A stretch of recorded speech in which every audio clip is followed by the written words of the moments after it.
Right. I'm going to eat or I'm going to get in culture. So look, let me jump in on that exact point and then transition on. I feel so bad for the people that actually are, their thought process and their mental capacity can only process that some random person gave them $1,500, $1,200 to be exact, and that's all that matters for them to vote in a certain way. Because the knowledge and the base and the reality, again, if we're talking about reality, the reality is that a Democratic Congress appropriated those funds to then for him to sign into law through congressional action that allowed for those funds to be dispersed to the community because of COVID that he literally caused. He caused that because I'm going to tell you why. December of 2019, when it was found out that the virus was going around, whether it was from someone eating a bat. Okay, let's talk about that real quick. We have a problem with a Chinese person eating a bat, but we don't have a problem with an Alabamian person eating crocodile. Okay, but now, that when it happened, he shut down the airports. These are real facts. This literally happened. And had a whole airport of international travelers coming into LaGuardia and all the rest, holding them there, understanding because he knew prior to that, according to reports, a book, etc., that this was a virus that was spreadable. So he knew in 2019, before the coronavirus actually hit, the implications and the ramifications of that. But before even that happened, because of Ebola, 4 people died. They wanted Obama to quit, right? Now he came into office and eliminated the playbook for how to handle a pandemic, not just Ebola, a pandemic, something that scientists, unlike him, he didn't even really have grades 1.9 GPA in whatever school he went to, came in and said that that wasn't good, eliminated it, and thus a pandemic came. Now, how is it his fault? He shut down imports and people coming in from China, everywhere else, had them spreading the disease inside the airports. From there, let them go without any tracing. If you're like, tracing a pandemic, you need to know the origins of the source, right? But now you have them all coming into an international airport. You don't know where anybody came from, and then you just release them into the wild. I personally believe that COVID-19 was planned. I definitely don't think that it was Trump.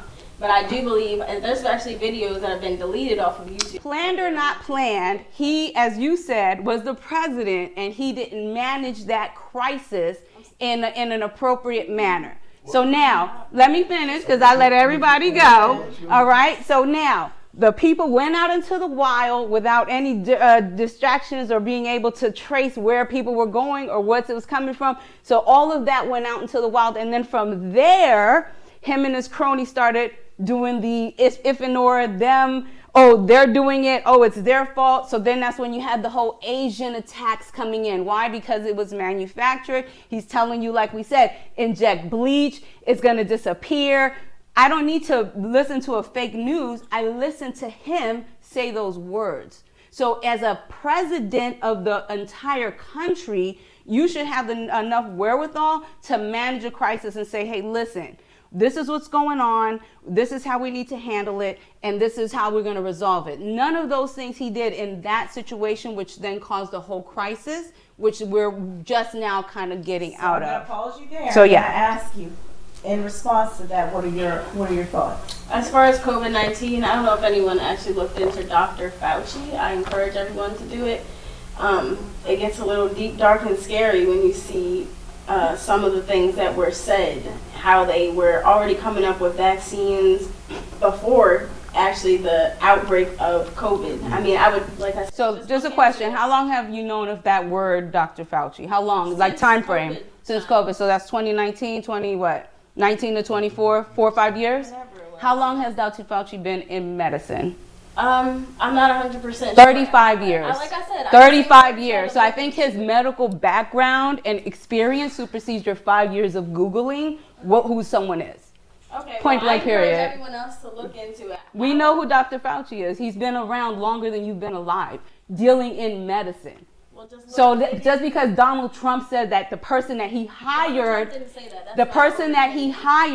that was in his administration that he never fired because he's such a great business person, 6 times bankruptcy, right?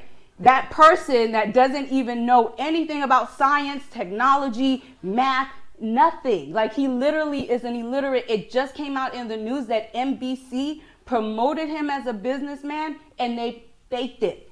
So like, he is literally a fake. He is a fake person. And let me help you out. You said your dad was from New York. I'm from Brooklyn, Crown Heights, St. John's, Franklin, the 4-5 train, right there, okay? I know Donald Trump before 2019 and the shenanigans that he used to run in Manhattan and how he used to profit and disparage foreign employees, Polish, Irish, all of those people. He's been cheating people before you knew about him, before now you're saying that he's this great person. He's been a horrible businessman. Have you ever heard of Trump steaks? No. Have you ever heard of? So you don't. So then, if you don't care about his businesses, how do you care about him running a country if he can't run his businesses? So let's again. What is the unemployment rate when he left office? I can pull up the numbers. What is the? No, you should know it. You're a Trump supporter. What is the number? You just got into it. Period. Point blank. Period. Go ahead. Just got into it. We're gonna take a pause. Okay. And we're gonna take a break. I'm gonna get some water for our people. It's got a little hot in here. And I'm gonna ask management to turn the air conditioner on. Yeah, so give us a moment and we will be right back to another episode of Walk Into a Bar. And welcome to another episode of Women's Talk Live. A whole new season, y'all. Whole new season. I'm your girl, April J. I'm Sassy Scribe. And I'm Kale. And our special guest. It's Nakia Mary. Because you're not a licensed professional, healthcare professional. Currently not a license for this. So you would be more under the holistic? That is correct. Mm-hmm. Okay, in the holistic I'm a field. health practitioner. A womb health practitioner. Oh, I love that. I like that. When it comes to a woman's pH, and people don't understand how important our pH is and how men affects your pH balance with their semen. Right. So men's semen can be too alkaline for the vaginal environment. So that can create a mismatch. Different discharges. Yeah. Self-cleaning. Yeah. So discharge is important for the body. That is how your vagina is self-cleaning. It is a self-cleaning oven. Just sometimes it needs help. Okay. Just like your colon is self-cleaning, but sometimes it needs help. So that's where often women aren't allergic to latex. They're allergic to the spermicide. That's on the That's latex. on the latex. Oh, So are you okay. able to wear latex gloves? Yes. Then it's the spermicide. It's from the spermicide. Wow. Mystery solved after 50 years. But look at how many women say I'm allergic to latex and don't want to wear condoms, and they're not actually allergic to latex. That is, If you can I never thought of that. Gym right there. So, ladies, it isn't latex. It's not the latex. that usually comes about when intimacy is happening, when there is a mismatch, usually within a few minutes. Ew. Absolutely, because there is a difference between scent and odor. So scent is your natural body chemistry. You are amazing. Odor is offensive, and you will know it if something is Salmon, mahi, or tuna, or something like that. Yeah, absolutely. From a lifestyle change, or that can be from. What about other person's age? fault. Or that could be from when, that's how you know your spouse is cheating, if they have an odor. And on that note, we're going to come right back. Causing an Cause odor. an odor. There you go. See? On that note, we are going to take a quick break. Don't go anywhere. We'll be right back with Women Talk Live. And we're back. Like we never left. Walked into a bar. It's your boy, Mr. 100 Lifestyle, and my host. Ronda L Cox. And guess what? I'm just feeling real pro-independent. Yay!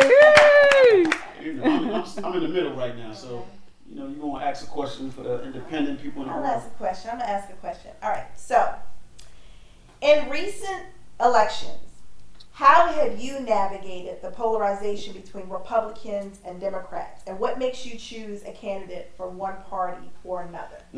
That's a good question. Oh, That's an easy question. All I'm right. glad you asked that. Mm-hmm. What it is not about what politics can do for you. It's about what you can do for politics. So it's called civil duty. What can you do your best to keep the agenda of what the If a person is in the seat, but you have to do civil duty to make sure the agenda or rules, you may want to pick up what they call the task force to make sure that whatever law is supposed to be passed November 1st, and I'll give an example, the felon voting rights are in, but we have voter suppression since the day they came in. So with our task force, we still got to go into prisons to make sure that the machines are in there, make sure, so if you just go and vote or say that that person, that candidate is not a real person, especially judicially or with my community being a felon community, a felonship community per se, then that's where it really weighs at. And then sometimes you have to sit out. And when I say sit out, assist the agenda of both of the candidates because it's just the right thing we have to do. You don't want to do it, but if you're not doing some things you don't want to do, then you're not doing nothing at all. Okay. That's good. Snap. That was a good one, yeah. Snap. I want to agree with them, right? You got to be engaged, right? So, as Kim said, I am born in the Republic of Panama, so I am literally a foreigner. I came here with my parents. My dad joined the military. I ended up joining the military, so I have a stake in what's going on. But when I was in the military, I was a resident alien, so I wasn't even a U.S. citizen. I didn't become a U.S. citizen until way after the fact.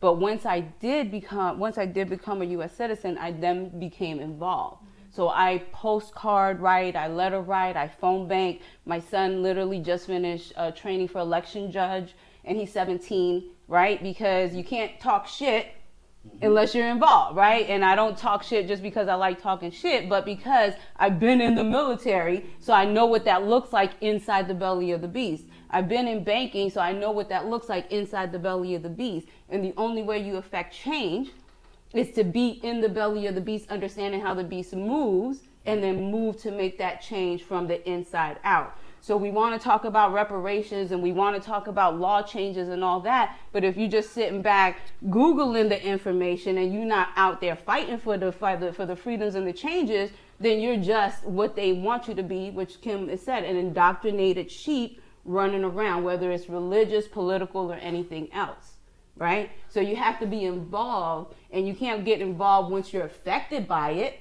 Right? I'm in the system now, I want to make a change. You need to be able to see what the hell's going on. A young lady here being influenced by misinformation and disinformation, and then just speaking to us adults in a way that's like, you don't even know what's going on. What's the real fight that got us here to be able to vote for a Indian, African, whatever, American woman in this nation of racism and established white supremacy?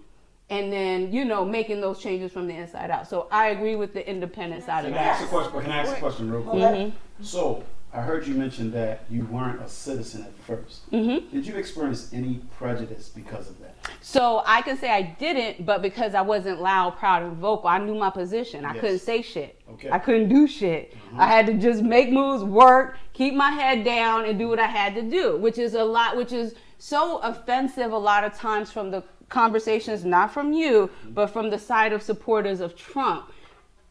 Immigrants are vermin infecting our country, all of that. My love, if the Mexicans, Peruvians, Ecuadorians weren't here, you nor your folks are picking vegetables to eat. You nor your folks are washing dishes in the kitchen, busting the tables. You're not doing those types of things. You're not on the roof, right, in 100-degree weather changing a roof.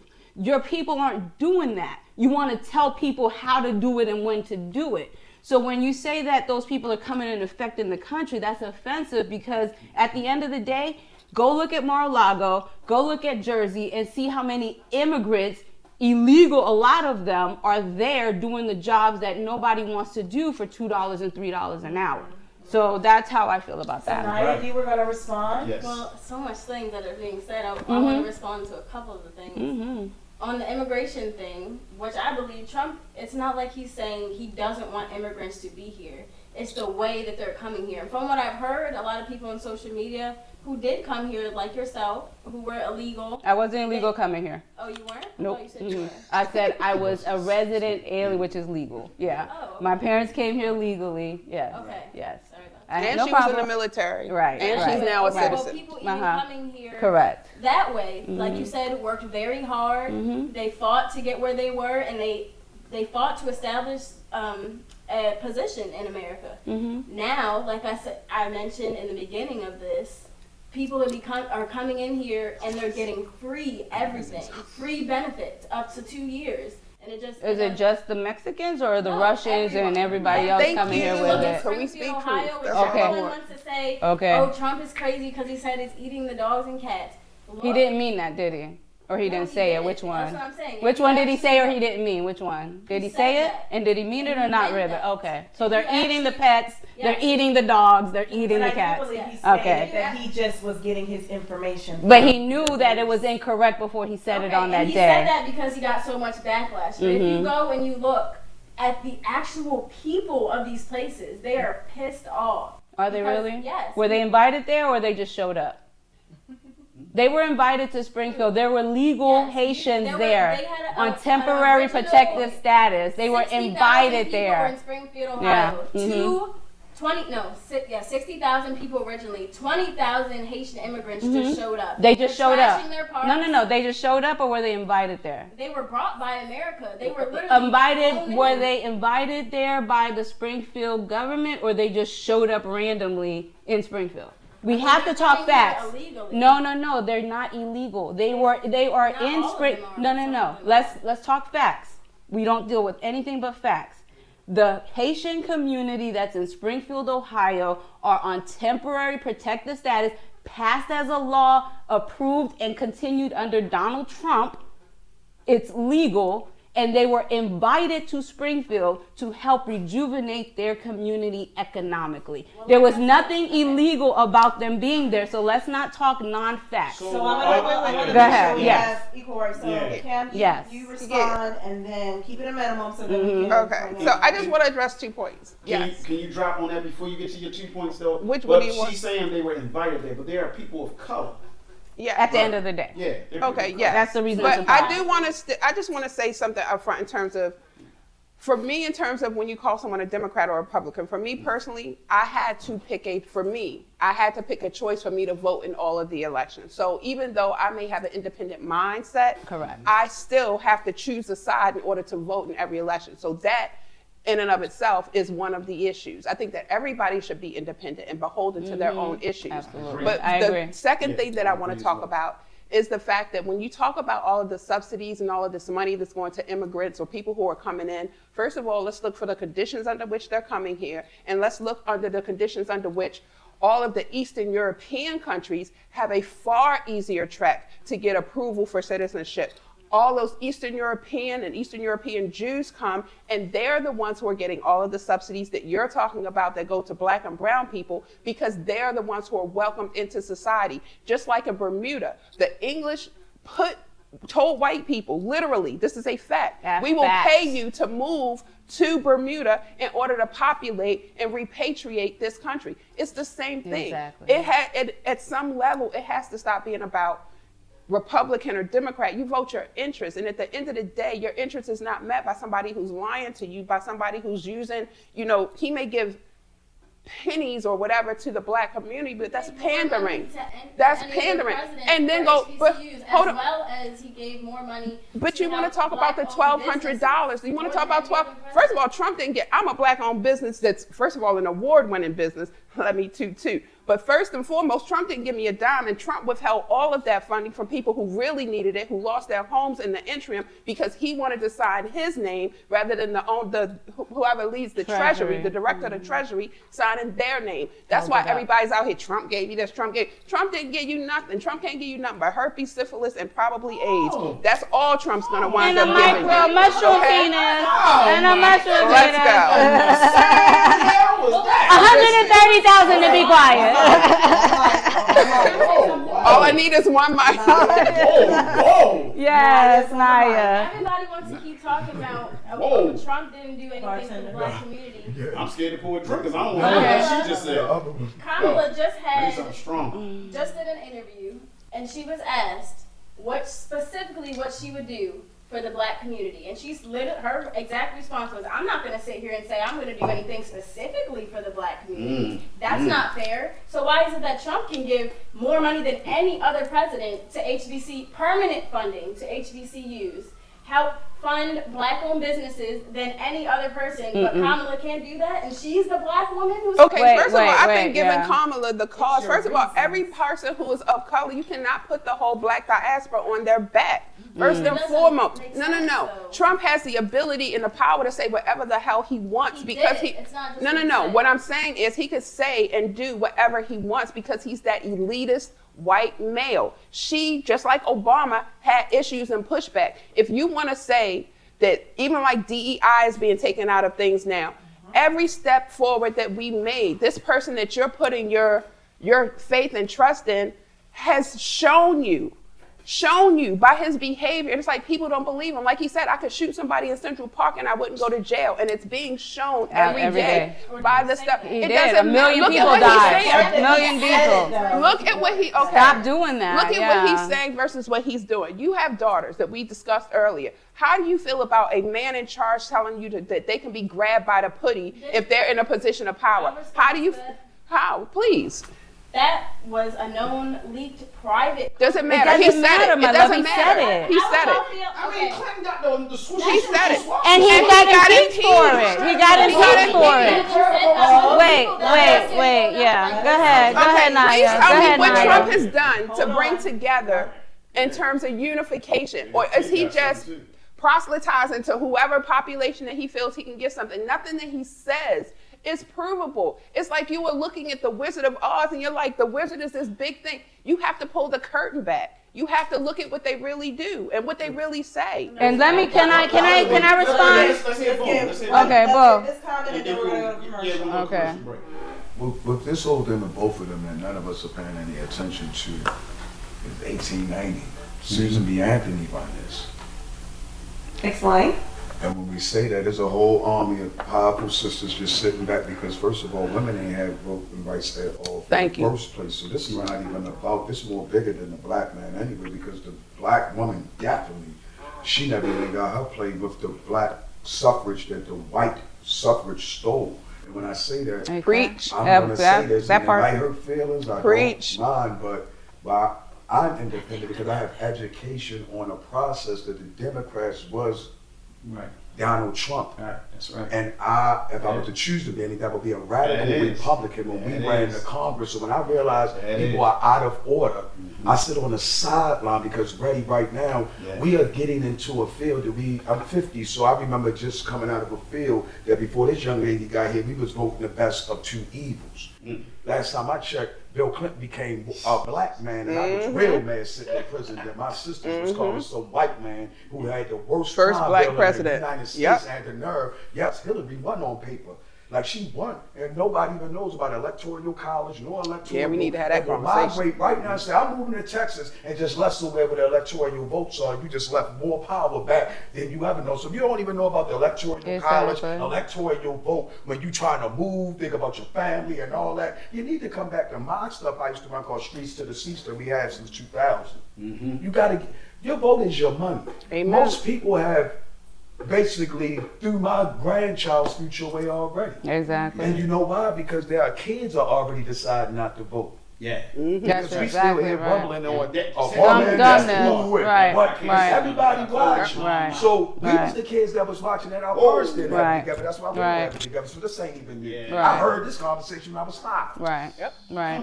And I definitely want to jump in off of that one. Absolutely. We're gonna hold it, 'cause when we come back, we're gonna really spin it and really get into it to close this thing out. Absolutely. Y'all have been marvelous. Okay, I love go everybody. get your drink and we'll be back to ...